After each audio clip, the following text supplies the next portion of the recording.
começar a gravar. São muito rapidinhos. Pronto, agora foi, fez o barulhinho. Podem colocar no nosso chat aí o nome, o número e se é do 3A ou se é do 3B. O Isaac já fugiu, ele é o primeiro a entrar e o primeiro a sair, né? Sinal de que estava aqui só para colocar o nome na chamada. Ficar de olho para ver se ele volta. Pessoal, é o seguinte, ó, na última aula a gente falou do Freud, né? A gente fez. Achei que foi bacana porque ela foi bem interativa. Vocês fizeram perguntas, fizeram comentários e tal. Eu prefiro que a aula até seja assim. Então, eu vou pedir para vocês que, se surgir alguma dúvida. O Isaac voltou, ufa. Se surgir alguma dúvida, quiserem comentar, parar, perguntar, eu prefiro essa aula mais interativa do que só eu falando, porque 4h30, depois de 5 aulas já. E vocês de mais aulas ainda em uma prova, a gente já fica meio cansada, né? Pessoal, é o seguinte, ficou alguma dúvida sobre Freud? Não? Então, a gente vai falar do Jung, né? Em homenagem ao Caio, tá? Que ele usa um arquétipo aí de um personal trainer, né? Não tá aparecendo aqui para mim compartilhar, peraí, só um minutinho. Ele usa um arquétipo aí para poder se esconder atrás dessa figura de um personal. Então, eu vou começar a compartilhar aí com vocês. Então, terminando. Lucas! Putz, eu adoro quando vocês aparecem assim no vídeo. Se vocês... Aê, turma, bem melhor assim, hein? Agora sim. Bem melhor ver a carinha de vocês. Seu pedido é uma ordem. Ai, Gabi, que linda! Poxa! Fica muito melhor quando vocês participam, assim, com o vídeo. Lucão, saudades do Lucão. Então, prefiro muito mais quando vocês aparecem na câmera, falando com um monte de letra na tela. Bom, estou começando a compartilhar, então, com vocês os slides da aula passada mesmo, que a gente tinha falado do Freud, a gente vai terminar aí falando do Jung. Lucão é lindo, né? Por isso que é bom ver ele na tela. É tudo gravado isso. Pessoal, vocês receberam um boletim, né? Eu sou bem bonito mesmo. Se alguém tiver alguma dúvida lá das notas do boletim, pode mandar um e-mail perguntando para tirar essa dúvida de maneira individual, tá? Ou falar no final da aula também, que a gente já resolve aí o problema. Estou passando os slides da aula passada também. Luísa, respondendo a sua pergunta da aula passada sobre... Acho que foi você ou foi uma das meninas que ficaram até o final aí, que a gente foi conversando, sobre de inteligência emocional, eu falei com a Elaine. A Elaine falou que a linha dela não trabalha muito com testes, mas que ela ia ver com o pessoal da orientação se alguém tinha um exemplo de teste de inteligência emocional para aplicar com vocês, para vocês perceberem, para vocês se conhecerem um pouco melhor. Não sei se a Elaine retomou isso com vocês. Não lembro. Ainda não, Sora. Tá, eu pedi para ela já, no mesmo dia mesmo, eu precisava de falar com ela, eu liguei. Aí eu já falei para ela da questão do teste de inteligência emocional, que eu também nunca fiz, né? Então, fiquei curiosa também, para saber. Se vocês fizerem, me conta, porque eu também quero fazer. Pessoal, vamos lá. A gente falou do Freud, então, ele é o primeiro dentro da filosofia que fala de um inconsciente. Primeiro, mais ou menos, né? Porque o Kierkegaard, que é o próximo filósofo que a gente vai falar, já tinha essa noção dessa subjetividade interior do ser que está escondida. A gente vai falar um pouquinho do Kierkegaard aí já na próxima aula. E ele é um pouquinho anterior ao Freud e ao Jung, tá? E o Freud pega umas ideias do Kierkegaard também, que é considerado o pai do existencialismo aí, que a gente já começa com a filosofia do século XX. Diferente do Freud, que ele acreditava que o nosso inconsciente era construído principalmente na infância ali, e era individual, através dos nãos que os pais colocam, que vão criando as nossas barreiras morais, né, que é o nosso superego. Para o Jung, esse inconsciente ele é formado de maneira coletiva, dependendo aí do espaço, também da questão da religião que a gente está inserido. Pode falar, mas como assim religião? Eu não frequento nenhuma religião, né, de repente. Tá, mas se vocês pararem para pensar na questão da moral cristã, o peso que a moral cristã ainda tem em nossa sociedade, da questão do pecado, será que isso é permitido ou não, mesmo que você não frequente nenhuma religião, é forte, tá? Porque está enraizado na nossa cultura. Então, para o Jung, tudo aquilo que está enraizado numa cultura forma esse inconsciente coletivo, que seria o nosso superego, mas nós temos o mesmo superego, todos nós, tá? Por isso que a gente consegue conviver e se relacionar em sociedade, porque aquilo que bloqueia os nossos desejos é o mesmo bloqueio para todos. Então, a gente vai conhecer um pouquinho esse lado aí do Jung, que é diferente do Freud, tá? ele trabalha com o Freud, ele é um colaborador do Freud, mas vai divergir em diversos pontos, tá? Os dois concordam, né, sobre diversas questões. Só que o Freud opunha-se, por exemplo, ao interesse do Jung pelas religiões. Ele faz um estudo da influência das religiões nas pessoas, mesmo que a pessoa não frequente aquela religião, mas que esteja naquele meio, tá? Então, enquanto o Freud discorda da importância, enquanto o Jung discorda aí da importância que o Freud dava à questão do impulso sexual, que é controlado. Para o Freud, o impulso sexual é algo natural. A gente observa isso nos próprios animais, né? A criança, ela sente prazeres nos seus órgãos, mas sem ligar essa conotação sexual. Quem dá a conotação sexual são os adultos, né? Que começa a falar, olha, isso é feio, tal, e aí a criança fala, poxa, como assim feio, né? Me dá um certo prazer, é legal, tal, e ela começa a se reprimir. Então, para o Freud, isso ele considera isso um certo peso aí, tá? E também aos traumas de repressão da infância. Concorda muito com o Freud em relação a essa questão do impulso sexual e da repressão na infância. E essas divergências vão levar a um rompimento entre o Freud e o Jung, e o Jung começa a desenvolver a sua própria linha de pensamento, que vai ser conhecida como psicologia analítica, que é diferente da psicologia do Freud. O que elas divergem? O que tem de diferente, tá? Então, a psicologia analítica aí, né, para o Jung, a vida psíquica envolveria muitos outros elementos e seria um reducionismo interpretar a maioria de seus eventos como manifestações de caráter sexual, que é daqueles impulsos sexuais que são naturais, que estão lá no nosso id, mas que eles acabam sendo reprimidos pelo nosso superego. O Jung acha que isso é muito pouco para poder compreender o inconsciente de um ser humano. Deixa eu só aceitar um aluno atrasado aqui.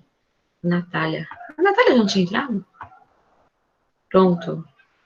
Natália, não esquece de colocar aí o nome e número, se é do 3A ou se é do 3B, tá? Bom, então voltando aí, na teoria do Jung aí, esse impulso sexual é reconhecido como uma energia vital, é aquilo que nos impulsiona para a vida mesmo, no sentido de você se sentir bem consigo mesmo e tentar se relacionar com outro, mas numa questão um pouco mais ligado à questão da libido, do desejo, não é só uma repressão ou um impulso que tem que ser reprimido, tá? Então, é muito mais ampla, assim, essa ideia desse impulso sexual para o Jung, não é só a questão da repressão, mas também de você se sentir bem consigo mesmo e como que você vai se sentir bem se relacionando com os outros. Então, vinculada não apenas ao sexo, tá? Também essa questão social para o Jung tem um peso nessa sexualidade que a gente tem, que é como a gente se apresenta, como que a gente também consegue conquistar e o outro não só palavras, gestos, o modo de agir. O que é essa psicologia analítica que ele vai criar, então? É uma evolução da psicanálise de Freud, né? Só que ela abrange tanto esse método de Freud, como ela amplia também. O Freud estuda muito a questão da interioridade voltada para o passado, para a infância. Para o Jung, ele vai estudar mais as ações agora, né? O que a pessoa está fazendo agora, as escolhas, para poder se projetar no futuro, tá? Então, diferencia-se, porém, da psicanálise por valorizar a análise e interpretação do presente do indivíduo e sua intencionalidade, ou seja, o futuro para o qual aponta esse presente e suas potencialidades. Uma vez eu li um artigo de uma psicanalista que usa o método da psicologia analítica do Jung, que falava sobre escolhas, né? Então, por exemplo, você fala, eu sempre escolho um crush errado, tenho o dedo podre, né? Será que o seu dedo que é podre ou será aquele seu impulso da escolha que você não percebe o quanto que você sempre cai no mesmo erro, né? Então ela mostrava exatamente as ações atuais para poder ter uma projeção para o futuro. Era bem interessante. É claro que ela não falava especificamente de crush, mas ela falava de estudos, né? Então, por isso aí que a psicologia analítica é considerada por alguns estudiosos como uma visão mais otimista do inconsciente, não tão pessimista que aquilo que só reprime, como o Freud coloca, tá? Pois não está tão condicionado pelo passado, como no Freud, né? E sim mais aberto à criatividade em sua interação com as circunstâncias existenciais de cada indivíduo e a simbologia, que é um peso que tem essa questão da cultura, em qual a gente está inserido também. A gente já vai falar sobre isso. Teoria dos arquétipos. Deu para entender até aqui, pessoal? Tudo bem? Deu, Sora. Beleza. Então, o Jung vai formar aí a teoria dos arquétipos, que é como se fossem máscaras, ou então atrás do que a gente se esconde na nossa interioridade, para poder compreender como que se forma o self, né, que é como eu apareço para o outro. Vamos lá ver o que é essa teoria dos arquétipos. Então, Jung ampliou o conceito freudiano de inconsciente, né? E isso se deu a partir da observação nos sonhos relatados por seus pacientes, em seus próprios sonhos. O sonho, só para a gente lembrar, está na pontinha quase que do iceberg, já está embaixo da água, mas é algo que a gente não consegue acessar de maneira consciente. Através de um exercício mental você consegue, mas poucas pessoas chegam a esse nível aí, tá? Então, tem a presença aí nos sonhos e na imaginação de diversas pessoas, imagens estranhas que não podiam ser associadas a nenhuma de suas experiências individuais, biográficas, né? Então, a pessoa nunca tinha tido contato com aquela imagem, mas no sonho ela aparece ali. O que isso significa? E isso foi feito uma experiência com diversas pessoas, e diversas pessoas tinham esse mesmo... essa mesma imagem aparecendo nos sonhos ou em alguma imaginação, e elas não tinham tido essa experiência na vida real, né, no consciente, então. E aí, estudando essas culturas dos povos antigos da Ásia, da África e da América pré-colombiana, e especialmente o simbolismo de suas mitologias, o Jung percebeu que havia uma série de imagens que se repetiam nas mais variadas expressões culturais do planeta, e coincidiam com os dons, com dos sonhos dos seus pacientes. Tá? Então, é como que essa simbologia já fosse inata no ser, né? Pelo fato da gente estar inserida em determinada cultura, ela aparece ali inconscientemente, mesmo a gente não tendo experiência real na nossa vida aí consciente, tá? Isso aparecia constantemente nos sonhos. Então, ele pensou nessa teoria dos arquétipos. E o que é um arquétipo, né? É um modelo, é um protótipo universal, então é uma ideia que todo mundo tem de determinada coisa, é universal, válido para todos, tá? É um conteúdo do inconsciente coletivo, que é um conjunto de percepções, de ações gravadas no inconsciente coletivo e transmitidas hereditariamente a toda a humanidade. É como se esse inconsciente tivesse ali um ponto que a gente já carrega desde o início de determinada cultura, de determinado povo. É uma forma de expressão do inconsciente coletivo que, por sua vez, se materializa em símbolos. E aqui eu coloquei para vocês dois exemplos desses símbolos aí, do que seria um arquétipo segundo Jung, né? Então, à esquerda, a gente tem uma escultura em pedra, com representação de, quero ver falar esse nome, tá? Xiuquatl, tá? A serpente de fogo dos astecas, né?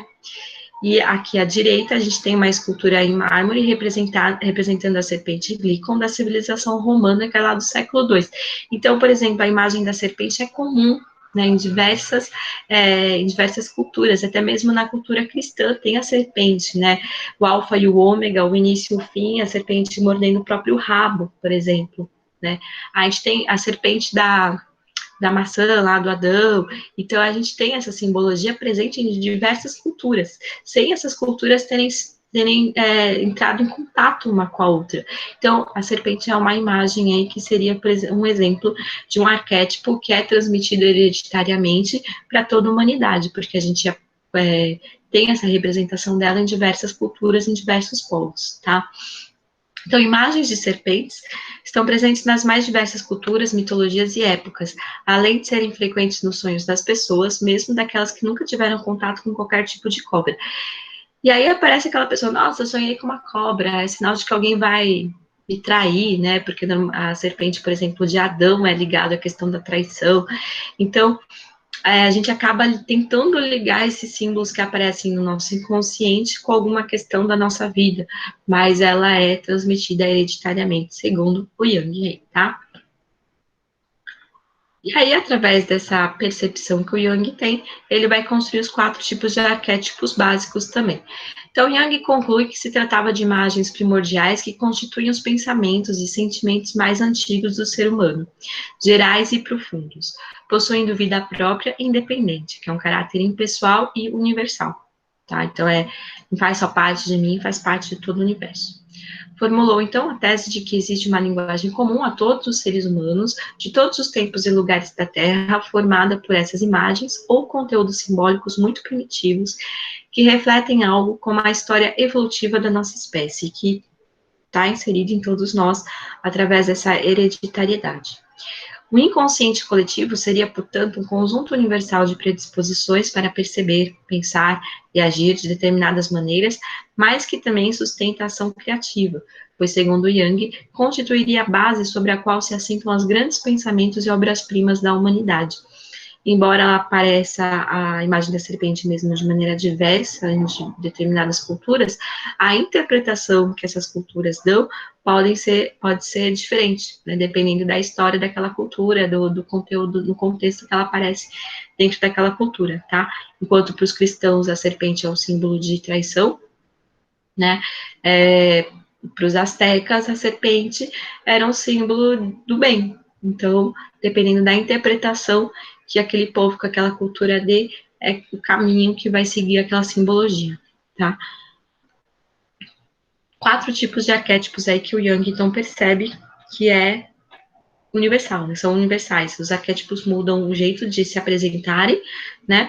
Mas todas as pessoas possuem esses 4 tipos de arquétipos aí, segundo o Jung, tá? Eles são sempre dinâmicos e interativos entre si. Não significa que apareça mais de um em você, não, estão todos ali, né? Só que eles são filtrados e são misturados aí pelo nosso self, que a gente já vai falar dele. Então, o primeiro tipo de arquétipo aí, que é o mais usado e o mais fácil de entender também, que eu estou usando agora, vocês estão usando agora também, é o arquétipo da persona, que é a máscara, que é a fachada ostentada na sociedade capaz de dar efetividade nas relações sociais.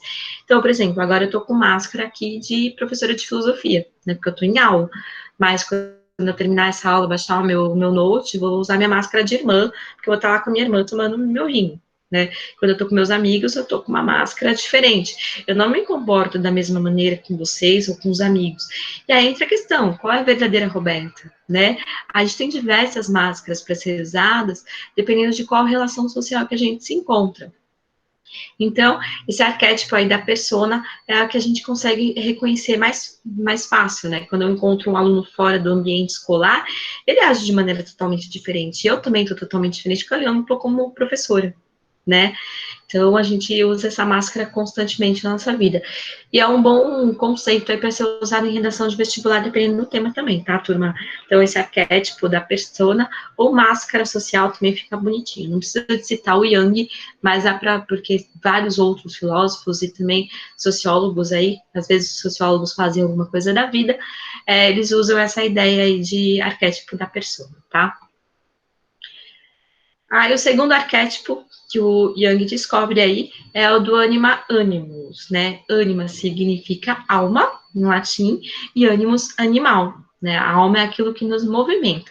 Como que seria esse arquétipo? Então, é o lado feminino da personalidade masculina e o lado masculino da personalidade feminina. Esse arquétipo eu acho bem interessante, ele é culturalmente construído também, né? Porque assim, em teoria, todos nós somos iguais, os homens e as mulheres. Nós somos seres humanos, nós somos animais. Então, se a gente for pegar um homem selvagem e uma mulher selvagem, não tem diferença. O que pode ter de diferença ali, que o Rousseau mesmo coloca, é a questão da força, né, por causa da estrutura física, mas o jeito de agir, o modo de pensar, a questão das emoções, os sentimentos, não são diferentes. O que começa a colocar ali, desde que nasce como uma menininha, menina só pode usar rosa, ela tem que se comportar de tal maneira, ela pode demonstrar as emoções e os sentimentos, a própria sociedade na qual a pessoa está inserida, mas não significa que ela também tenha um lado masculino, né, que ela resolva utilizar o seu lado violento ali, o seu lado, né, que é a questão da masculinidade. E todos os homens também têm o seu lado feminino. Quem coloca dentro da a ideia aí na sociedade de que os homens não podem chorar, homens não choram, né? Chorar é coisa de marica, então os homens não podem demonstrar as emoções e os sentimentos, isso é culturalmente construído, porque o ser humano é igual em questões de relação de emoção e de sentimentos. Claro que uns podem ser mais sensíveis do que os outros, mas não significa que as mulheres precisam necessariamente ser mais sensíveis do que os homens. Isso causa uma divisão um pouco pesada, eu acho até, né, que a gente vai ver também no final aí do ano, no terceiro bimestre, que o Jacques Derrida, que é um filósofo já contemporâneo, né, ele fala dessa questão da desconstrução de ideias sobre gêneros, né, de que os homens não podem chorar, que eles têm que jogar futebol e tem que ter a masculinidade um pouco mais demonstrado, e que as mulheres são mais sensíveis, tá? Ele fala um pouco dessa desconstrução da ideia, porque enquanto selvagens, enquanto animais, nós somos iguais. Opa, pulei uma aqui. Terceiro tipo de arquétipo, construído pelo Jung, é o arquétipo da sombra. Todo mundo tem, galera. Né? Eu tenho, eu posso ser mó tranquila, mó de boa, mó da paz, mas eu tenho meu arquétipo da sombra também, vocês podem ter certeza. Que é a fonte do que há de pior e melhor na humanidade, de ímpeto animal, persistente e pressionador. Né? Então é aquele arquétipo que a gente tá ali, em nós guardadinho, calminho, tranquilo, mas quando no momento de briga, no momento de raiva, a gente mostra quem a gente é realmente, tá? Então, a gente briga, a gente luta, a gente reclama, a gente se estressa. Então, é o nosso arquétipo da sombra aí, é o nosso lado, não vamos dizer sombrio, mas é um lado humano também, e que também culturalmente a gente precisa de controlar ele, ou em determinados momentos reprimir. Que a questão da inteligência emocional trabalha muito nisso também, né? Como que você lidar com a raiva, como que você sai gritando e dando chilique, ou você consegue ser um pouco mais racional. Então, a inteligência emocional trabalha bastante com o arquétipo da sombra aí, para poder se autoconhecer. E o último arquétipo, né, que é o mais importante aí, é o arquétipo do self, né? Ele que vai organizar aí a nossa personalidade, ele que vai balancear esses outros três arquétipos que a gente tem, para poder se mostrar quem você é realmente, tá? Então, ele é organizador da personalidade, que impõe ordem, unificação e harmonia entre os demais arquétipos. É ele que vai fazer essa misturinha bacana de quem a gente é e como a gente é. É nesse tipo de arquétipo aí, que é o arquétipo do self, que o Jung tenta acessar os outros arquétipos para ver quem que está se destacando mais naquele momento, para você definir as suas ações daquele jeito, para você estar agindo daquela maneira, né? Então, a partir desse self, que é quem você mostra quem você é, sendo que você não está usando nenhuma máscara social ali no divã da psicanálise, e aí ele vai tentar entender esse balanceamento entre os arquétipos que você está usando, tá? Essa é a teoria dos arquétipos aí. Só tirar minha paleta de cores aqui da frente. Então, o arquétipo mais importante na teoria do Jungiana é o do self, que é o si mesmo, né? Corresponde à imagem primordial da totalidade do ser, isto é, a essência de uma pessoa em conexão com uma dimensão maior. Transcendendo a consciência e a dimensão individual, o self conecta a pessoa à família, à coletividade. Ai, que susto, gente, eu vim abrir o microfone aí. Ao planeta e ao cosmos. Então, é esse self que nos conecta a tudo. Embora agora eu esteja usando a minha máscara de professora, eu também, ao mesmo tempo, sou eu mesma enquanto professora. Isso ficou péssimo. Mas é claro que o professor tem seu jeito, tem seu estilo, então, embora eu esteja aqui como professora, esse é o meu jeito de professora, entendeu? Esse é o meu self com a máscara, com minha persona de professora aí. Então, o self é o arquétipo da sabedoria de um ser ou organismo, no sentido de representar a intencionalidade, o propósito ou o sentido de sua existência. É esse meu self que me conecta a vocês, não é minha máscara de professora, tá? Só para finalizar aí, tem uma frase aí do Jung que eu coloquei para vocês, que o si mesmo, que é esse self, né, representa o objetivo do homem inteiro, a saber, a realização de sua totalidade, de sua individualidade, com ou contra a sua vontade. Então, o self é quem você mostra realmente. Embora vocês sejam alunos, estejam usando a máscara de alunos, cada um se mostra de maneira diferente. Então, cada um mostra o seu próprio self, mesmo atrás dessa máscara de aluno. Então, a dinâmica desse processo é o instinto que vigia para que tudo que pertence a uma vida individual figure ali, exatamente com ou sem a concordância do sujeito, quer tenha consciência do que acontece, quer não. Mesmo que você mude a sua máscara, a sua persona, seu self sobressai, tá? Porque cada ser tem a sua individualidade, tem o seu jeito de ser. Turma, terminamos a parte da consciência e do inconsciente aqui. Tem alguma dúvida? Fala comigo. Não, A não, Gabi Sora. perguntou no chat. Sem dúvida, Sora, sem dúvida. Nossa, Eu gente, mandei. então, peraí, pessoal. Tem um monte de coisa aqui no chat. Gabi. pior e melhor seria uma área mais obscura do ser humano, sim, por isso que é o arquétipo da sombra, né? Sombra no sentido de obscuro mesmo, mas todo mundo tem, e ainda bem, né? Como pode ser o pior e o melhor ao mesmo tempo? Ah, Gabi, porque assim, porque dependendo do modo que você usa, na situação que você usa, ele pode te prejudicar ou te ajudar, né? Então, uma pessoa funcionar nunca. Ele só consegue mostrar, o arquétipo da sombra dele é o que se sobressai, mesmo tendo self, né? Agora, numa situação que você precisa brigar por alguma questão, aí tudo bem, por isso que ele pode ser o pior ou o melhor, depende de como você usa e quando você usa, né? Quando o Obrigada. arquétipo da sombra se sobressai, tá junto ali com o self, mas o arquétipo da sombra se sobressai, é aquela pessoa que não consegue se relacionar, ela é estúpida com todo mundo, ela não sabe agir em meio de relações sociais. Daí, quando ela vai procurar um psicanalista que trabalha com a psicologia analítica, através do self que se mostra, né, ele já percebe ali na hora que é o arquétipo da sombra que precisa ser um pouco balanceado, vamos dizer, para poder se relacionar um pouco melhor. Tá? Tem uma outra dúvida aqui que eu vi que alguém colocou. Gabi, respondi sua pergunta? Respondeu, Sora, obrigada. Beleza. A Maria colocou aqui, Sora, eu não entendi a diferença de função entre o ego e o arquétipo do self. Não tem diferença. Não tem diferença mesmo, tá? O ego é o eu que se mostra, só que a diferença é mais na estrutura, como eles estruturam essa psique humana, né? Enquanto o Jung, ele usa a teoria dos arquétipos para poder mostrar, o Freud, ele usa a questão do ego, superego e do id, mas não tem a diferença, o ego e o self. Tá? Mais alguma dúvida? Gabi, respondi? Gabi ou não, Maria? Maria? Ah, beleza. Sim. Pessoal, então a gente só vai fazer uma introdução à filosofia do século XX. É rapidinho, né? A gente está acabando a nossa aula, só tem 8 minutinhos.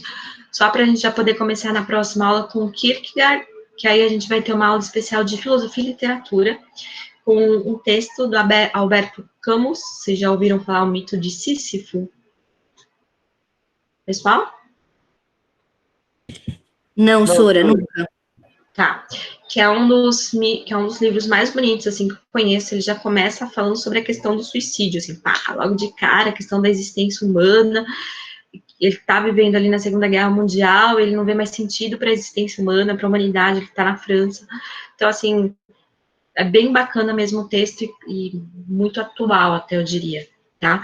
Então, para poder fazer a leitura desse texto, entender a filosofia do Kierkegaard, eu vou falar um pouco das características do século XX, que é quando começa a surgir a filosofia existencialista, embora na próxima aula eu ainda retome aí falando de um filósofo do século XIX, o do homem que rola pedra eternamente, que recebe um castigo, né? E o que a gente faz na nossa vida, na nossa rotina? A gente rola uma pedra eternamente também, é exatamente essa comparação que ele faz, tá? Então eu vou falar aí das características da filosofia do século XX, na próxima aula a gente já começa com o Kierkegaard aí. Exata, esse mito aí é bem conhecido. Peraí, pessoal. Deixa eu só achar onde eu coloquei aqui para vocês. Achei. Tá? Vamos lá, vou começar a compartilhar com vocês, então, algumas características da filosofia do século XX para vocês entenderem o contexto aí da próxima aula. A gente já começa com existencialismo. Embora o existencialismo esteja aí no século XX, a gente vai falar do Kierkegaard, que ainda é do finalzinho do século XIX, mas ele vai influenciar diretamente essa filosofia que é própria do século XX. Peraí, galera. Aí, foi. Então, existencialismo. São as características aí. No século XX, a partir da próxima aula, a gente vai ver diversos assuntos, tá? A produção filosófica do século XX não tem uma linha para seguir, que nem a gente vê desde a filosofia dos pré-socráticos mesmo. Pré-socráticos só estudam a natureza, aí Sócrates, Platão e Aristóteles têm a questão do ser humano, ética, moral e política, Aí, durante a filosofia medieval, a principal questão é a existência de Deus. Aí, depois, no Renascimento, tem a questão da ciência e também um pouco de ética e política. No século XX, a gente vai trabalhar desde questões da linguagem, quando o homem começa a perceber que a razão consegue dominar a natureza, eles também usam a razão para dominar os outros homens, porque, afinal, o homem faz parte da natureza. A gente vai entender, a gente vai também ensinar um pouco sobre qual a origem do humano, né? Por que houve o totalitarismo, por exemplo? Por que houve os nazistas, né? E ninguém fez nada, nem mesmo a Igreja Católica se revoltou e disse, olha, isso aqui não, né? Então, a gente vai fazer uma análise do século XX que tem uma série de acontecimentos que fazem com que a produção filosófica seja a mais variada possível, tá? A gente vai falar também sobre democracia deliberativa, que é a forma de governo mais atual que a gente tem dentro da filosofia, que é usada no Uruguai e em alguns estados americanos também. Então, os temas são os mais variados possíveis, e aí a gente começa com o existencialismo, que é quando eles começam a colocar a questão sobre qual o sentido da vida, né? Por que a gente existe? Será que no lugar da gente, se a gente não existisse, existiria o nada? O nada tem existência ou o nada é simplesmente o nada? Então, são questões bem filosóficas, assim. Então, muitas das certezas que tinham até o século XIX aí vão desmoronar totalmente, tá? E vão levar várias esperanças contidas no projeto da modernidade, que era um projeto de resgate um pouco mais humano, da interioridade do ser. A gente viu desde Schopenhauer, Nietzsche, Freud também, tem essa questão do resgate do ser humano, da interioridade, né? Só um minutinho, pessoal, abrir a porta do meu cachorro, que ele tá arrebentando aqui.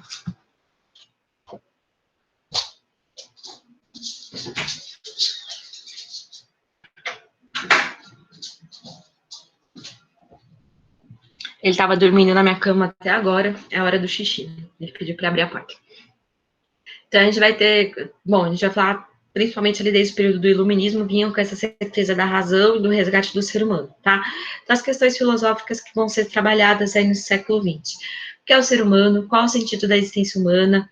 Como se relaciona a linguagem com o mundo? Como que a gente consegue, por exemplo, conversar, né? Como que vocês me entendem? Será que aquilo que eu falo vocês me entendem realmente? Qual que é a lógica dessa linguagem para poder pensar também na questão da imprensa mesmo, das propagandas, né? Propagandas políticas. Elas são criadas com o uso da psicologia para poder convencer, o poder da arte do convencimento, né? A gente pode pegar o Goebbels mesmo. A arte do convencimento que ele teve foi absurda para fazer com que diversos alemães aderissem aí ao partido nazista. Então, a gente vai tentar estudar, a gente vai estudar isso e conhecer como que foram as tentativas de compreensão disso, tá? E eles têm um peso muito forte, que eles falam que compreender não é perdoar, né? Então, a gente vai compreender, mas isso não aceita que aquilo tivesse feito bem para a humanidade. Por isso que a questão do mal também está por trás disso tudo. Tá? O que caracteriza essa razão contemporânea e como que são as relações de poder no mundo atual? São as principais questões filosóficas que a gente vai começar a estudar a partir da próxima aula aí, que vocês vão ver que já se configura muito o homem moderno e o homem contemporâneo e aquilo que nós somos hoje, as nossas formas de governo e toda a parte da história desde a Primeira Guerra Mundial. Beleza, galera? Beleza, Sura. Professora, Beleza, Sura. Então, eu vou parar a aula aqui, porque não vale a pena a gente começar Beleza. a introdução do Kierkegaard, só tem 2 minutinhos. Maria fez uma pergunta. Timóteo. Maria colocou o seguinte, Sora, em um dos slides mostrou que o Jung utilizava de uma energia vital. Qual seria a diferença dela com a vontade de potência? Quando o Nietzsche trabalha a questão da vontade de potência, Maria, ele não liga com a questão do instinto sexual, né? Quando o Jung fala de energia vital, ele quer não combater, mas ele é contrário à ideia do Freud desse impulso sexual como instinto que tem que ser, que é reprimido na infância e constrói o nosso inconsciente. Então, o impulso sexual para o Freud é um peso, né? Não o impulso em si, os nãos que a gente recebe. Para o Jung, ele vai falar que esse impulso sexual é mais uma energia vital, de você querer viver, de você se sentir sexy e atraente para os outros. É mais nesse sentido.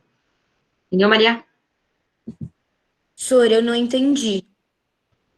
Gabi, é que a pergunta que a Maria colocou, qual que é a diferença de vontade de potência do Nietzsche, né, para a energia vital do Jung?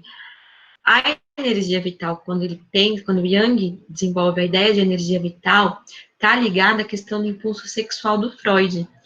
Então, ele vai falar que o impulso sexual do Freud não faz tanto parte do nosso inconsciente, né? É mais uma energia vital. Entendeu? O impulso sexual seria uma energia vital para a gente poder se relacionar, ter o desejo de relações sociais mesmo, de viver a vida, tá? O Nietzsche, ele não tem essa ideia de, quando ele fala sobre vontade de potência, ele não liga a questão da sexualidade humana. Está mais ligado, a vontade de potência do Nietzsche está mais ligada àquela cisão das vontades do Agostinho do que a ideia de impulso sexual do Freud. Tá, Entendeu? valeu, Sônia. Entendeu, Gabi? Pessoal, mais alguma dúvida? Não? Então, beijos para todos vocês, uma ótima semana para a gravação agora.